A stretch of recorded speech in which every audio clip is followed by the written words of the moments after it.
Hello, ladies and gentlemen, and welcome to tonight's episode of Morte D'Arthur. Tonight, Sir Tristram will go out of his mind, which is no good thing at all. Hello, Kathy. Hello, good morning or good evening. Over here, hello Queen, hello Rabbit, hello Avery, hello Aggie, hello Jenny. Come in, guys. Welcome.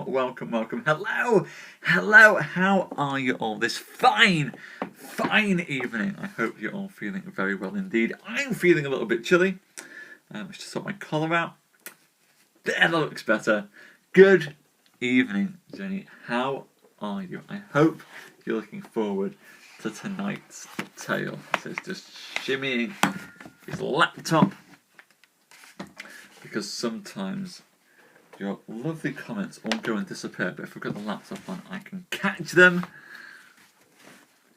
Happy day indeed, for today is the 200th episode of doing all of these things.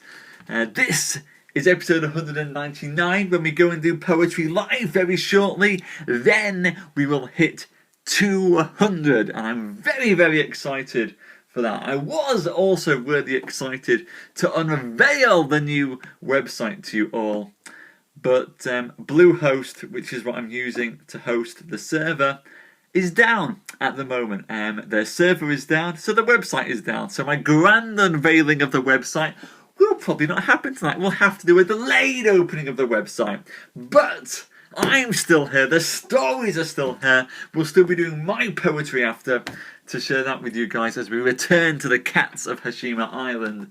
So not to fear, ladies and gents. There's still a lot of awesome stuff to come tonight, and I can't wait to share it with you all. So hello Mario, hello Kamin, hello Danny, hello Taz. Welcome guys, welcome. Welcome to tonight's show. Wow, lots of people coming through here. Hello, hello, folk.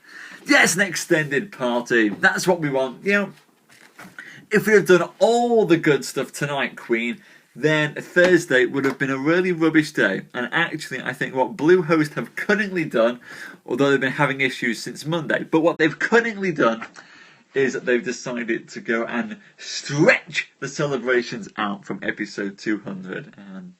Which is good, because that way I can go around and thank people. So hello Egan, hello Mario, hello Adakan, hello Livkin, hello Gweno. Welcome to the show. My name is Simon, and every night of the week I get on here at this time and I read the stories of King Arthur as they should be told. And cracking tales they are as well. We are telling the tale of Sir Tristram, who is my favourite knight in all the world, and indeed is the greatest knight, many say, other than Sir Lancelot. Yes, between Bluehost and myself, we are the ultimate web teasers on the planet. But all good things come to those who wait. For the moment, we find out that Sir Tristram, my favourite knight, Sir Tristram was, and still is, in love with the Lady Isolde of Cornwall, Queen Isolde of Cornwall, now married to King Mark. And even though Queen Isolde is married to King Mark, Tristram loves her dearly, and she in turn loves Tristram with all her heart. To the point where Tristram was exiled from Cornwall when he was found naked and abed with the Queen herself. Queen Isolde was locked up in a chamber of the castle. Tristram went to escape to Brittany, and only now has returned to Cornwall in secret, there to meet with the Queen Isolde and to pick up where he left off, in the Queen's bed.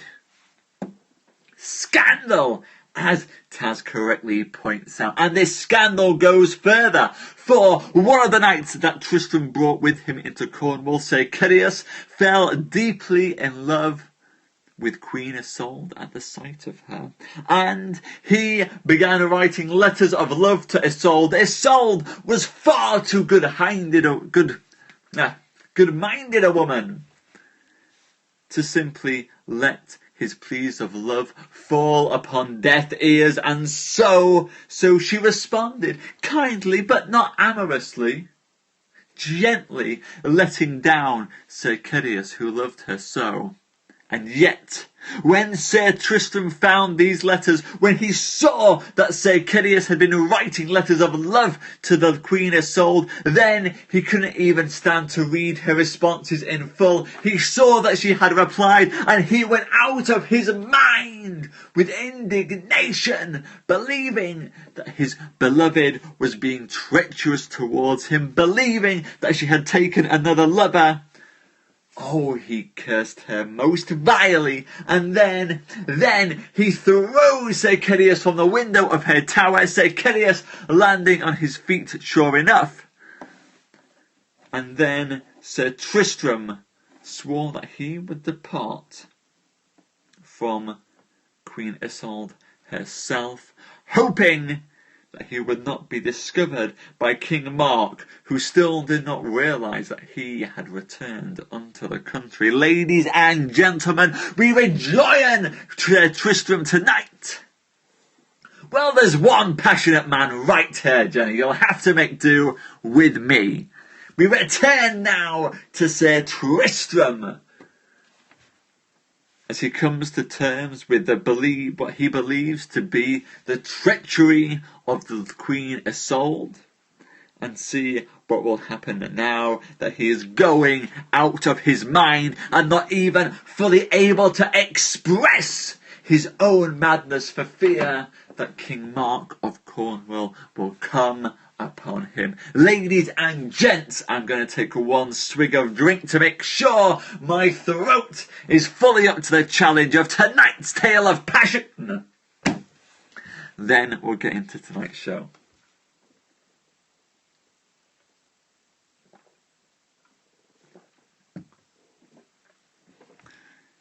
Then Sir Tristram dreaded sorely lest he were discovered unto the king, and he was there. Wherefore he drew him to the strength of the tower, armed himself in such armour as he had, ready to fight against any that would withstand him. And so, when Sir Tristram saw that there was no resistance against him, he sent Governal, his squire, for his horse and his spear, and nightly did he ride forth out of the castle openly, that was called the castle of Tintagel, that was King Arthur's birthplace. And even at the gate he met with Sir Gingelin, who was Sir Gawaine's son. And anon did Sir Gingelin put his spear in rest, and ran upon Sir Tristram, and broke his spear upon his armour. And Sir Tristram at that time had but a sword, and gave such a buffet upon the helm of Sir Gingelin, that the man fell down in his saddle, and his sword slid down, and carved asunder from his horse's neck. And so did Sir Tristram ride his way into the forest. And all this doing was seen by King Mark. And King Mark sent a squire unto the hurt knight, and commanded him to come forth. And so he did. And when King Mark realised that it was Sir Gingelin, he welcomed that knight, and gave him a horse, and asked him what knight it was that had encountered against him. Sir, said Gingelin, I know not what knight he was, but well I know that he came across me and made great trouble. Then Sir Tristram within a while met with a knight of his own that was called Sir Fergus. Welcome, sir, still time, we've only just started tonight's tale, so pull up a seat. Then Sir Tristram within a while met a knight of his own, who was called Sir Fergus. And when he had met with him, he made great sorrow, insomuch that he fell down from his horse in a swoon. And in such sorrow was he for 3 days and 3 nights. Then at the last Sir Tristram sent unto the court by Sir Fergus to speir what tidings. And as he rode by the way, he met with a damsel that came from Sir Palomides to know and seek how Sir Tristram did in his quest of love. Then did Sir Fergus tell her how Sir Tristram was now almost out of his mind.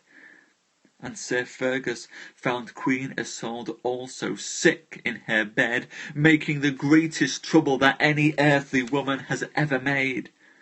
And when the damsel found Sir Tristram, she made great ado by cause that she might not amend him, for the more she made of him, the more was his pain.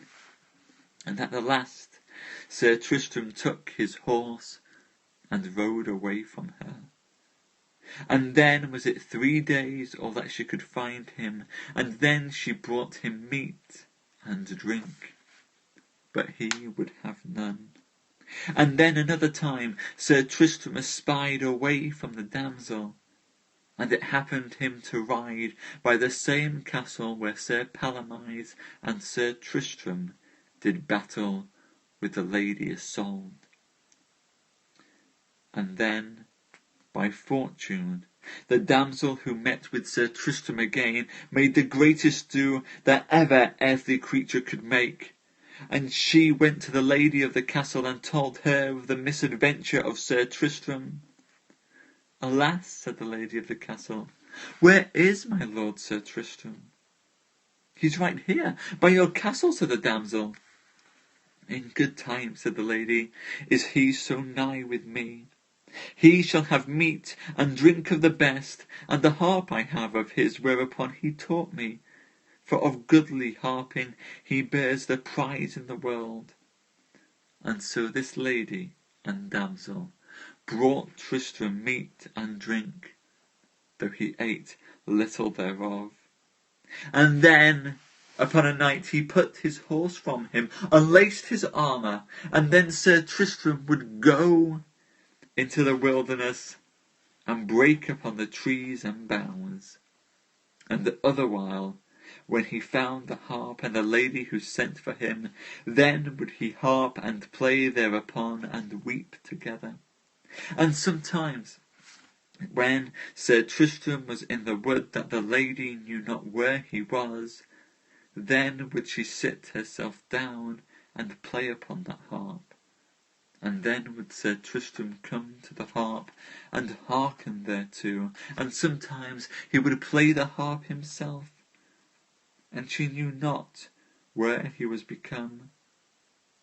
And then, in his mad wanderings of the forest, he became naked, and waxen lean, and poor of flesh, and so he fell into the fellowship of herdmen and shepherds, and daily they would give him some of their meat and drink, and when he did any shrewd deed, they would beat him with rods, and so they clipped him with shears, and made him look like a fool.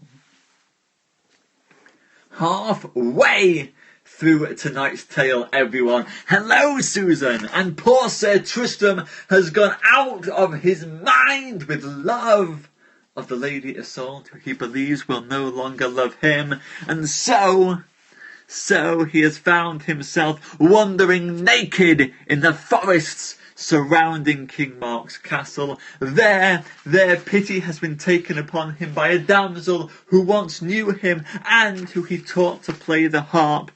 She gives him food and drink, and sometimes she plays the harp to him, and sometimes sanity returns to him, and he plays the harp himself. And then does Sir Tristram go off wandering again, having his hair cut by herdmen and shepherds who make fun of him and treat him like a fool. And so tonight we then continue on with the mad, rambling, naked Sir Tristram, poor fool that he may seem to be. And upon a day Sir Dagonet, who was King Arthur's fool, came into Cornwall with 2 squires, and as they rode through that forest they came by a fair well, where Sir Tristram was wont to be. The weather was hot, and they alit to drink of that well, and in the meanwhile their horses broke loose, and right so did Tristram come unto them, and first he soused Sir Dagonet in that well, and after his squires, and thereat laughed the shepherds, and forthwith he ran after their horses, and brought them again one by one, and right so, wet as they were, he made them leap up and ride their ways.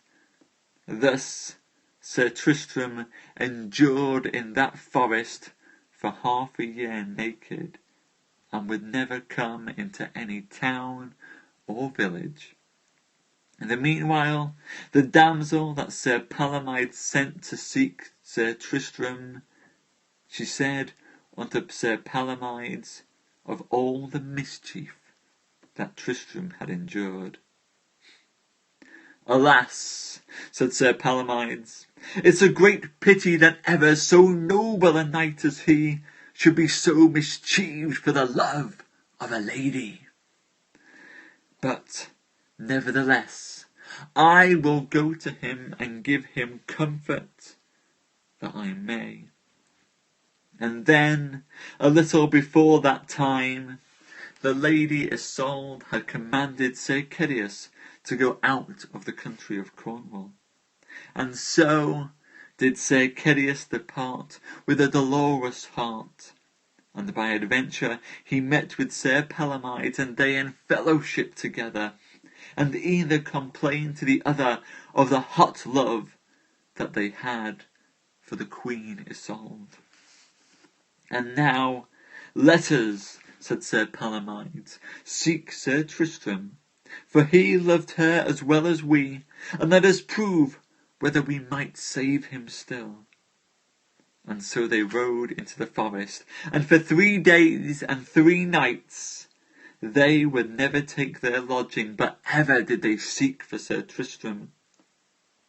And upon a time, by adventure, they met with King Mark that was ridden from his men all alone. And when they saw him, Sir Palomides knew him, but Sir Kedius knew him not. Ah, false knight, said Sir Palomides, it's a pity that you have your life, for you are a destroyer of all worshipful knights, and by your mischief, and by your vengeance, you have destroyed that most noble knight, Sir Tristram de Lyon. And therefore defend yourself, said Sir Palomides, for you who shall die this day. That which should be a shame, said Sir Mark, for you 2 are armed, and I am unarmed. As for that, said Sir Palomides, I shall find a remedy soon. Here is a knight with me that shall let you have his harness. No, said King Mark, I will not have ado with you for cause that you have none to me. For all the misease that Sir Tristram has was for a letter that he found, and as for me, I did to him no displeasure, and God knows I am full sorry for his disease and malady. And when the king had thus excused himself, they were friends, and King Mark would have had them come back to Tintagel. But Sir Palomides would not, and instead he turned unto the realm of Logris, and Sir Kedius said he would go on into Brittany. Now we turn unto Sir Dagonet again. And when he and his squires were upon horseback, he deemed that the shepherds had sent that fool to array them so, by cause that they laughed at them. And so they rode unto the keepers of beasts, and all to beat them. And Sir Tristram saw them beat that were wont to give him meat and drink. And then he ran thither, and he got Sir Dagonet by the head, and gave him such a fall to the earth, that he bruised him sore, and he lay still. Then he pulled his sword from his hand, and therewith ran to one of the squires, smote off his head, and the other squire fled. And so Sir Tristram took his way with the sword in his hand, running as he had been into that wild wood. And Sir Dagonet rode to King Mark, and told him how he had sped in that forest. Therefore, said Sir Dagonet, beware, King Mark, that you do not come about that well in the forest, for there is a fool who goes naked there, and that fool, and I am a fool too, met together, and he almost slew me. Ah, said King Mark, no doubt that is Sir Matto le Brun, that fell out of his mind because he lost his lady. For when Sir Gaheris smote down Sir Matto, and won his lady of him, never since was he in his mind, and that was a pity, for he was a good knight. But oh no for Sir Mark, that is not Sir Matto le Brun who's running around naked with a sword. That is, in fact, that noble knight Sir Tristram, beheading squires who would make mischief and beat shepherds who would otherwise give Tristram food and drink. Yes, even though Sir Tristram is mad, even though Sir Tristram is naked, even though Sir Tristram was unarmed, he is still such a powerful knight that he could defeat Sir Dagonet, pulling him from the horse, that he could wrench a sword from one of the squires of Sir Dagonet, lop off the man's head, and chase another one out of the forest. That's what I'm calling a proper knight. This is the second time Sir Tristram has come across a group of knights whilst not wearing any clothes, unarmed one of them, taken that sword and begun to slay and smite against his opponents.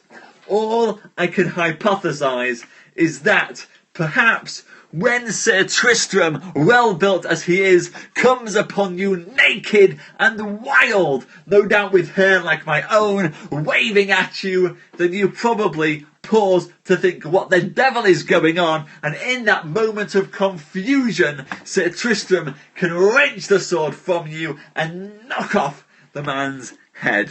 So there, Dany loves her men mad, naked, and with arms. And that's what we've had tonight.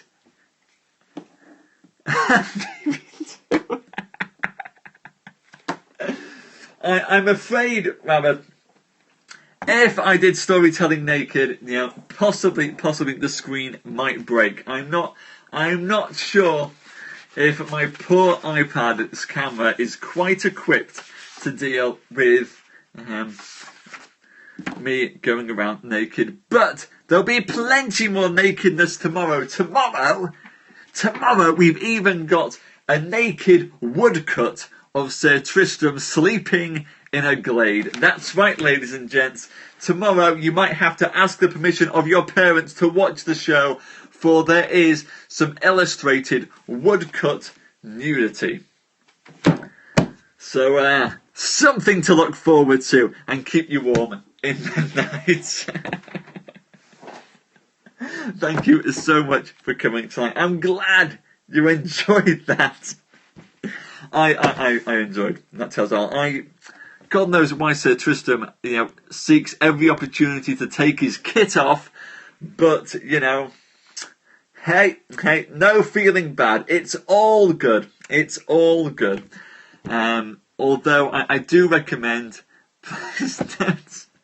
yes, woodcuts, Dany, the very same, those filthy, ancient illustrations that, I'm sure that many, an old medieval school boy or girl was sent to their room or branded or even burnt at the stake over it.